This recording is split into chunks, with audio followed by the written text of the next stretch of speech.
господин градоначалник, уважаеми дами и господа, изключително ми е приятно, че присъствам на тази среща.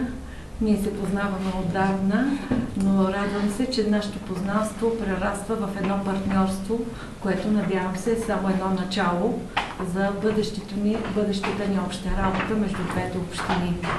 Искам да изкажа нашата благодарност за това, че успяхме заедно да направим този проект, да изкажа нашата благодарност и от името на кмета господин Апостолов, който е ангажиран днес и не може да присъства, но надявам се на следващите срещи и той да вземе участие.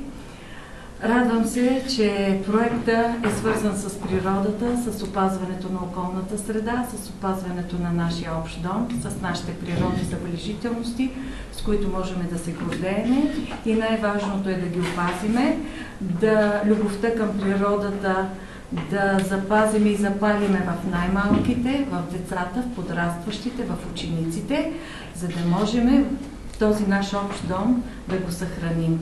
А пък другите, големите проекти, надявам се, че те ще се случат и пътя, който е започнат преди, може би вече десетилетия да са се случили нещата, сега ние да го завършим. Благодаря още веднъж за поканата и възможността да участваме на тази конференция. Надявам се с успех да се поздравиме и на заключителната и наистина това да не бъде първи и последен проект, да имаме много такива проекти в бъдеще.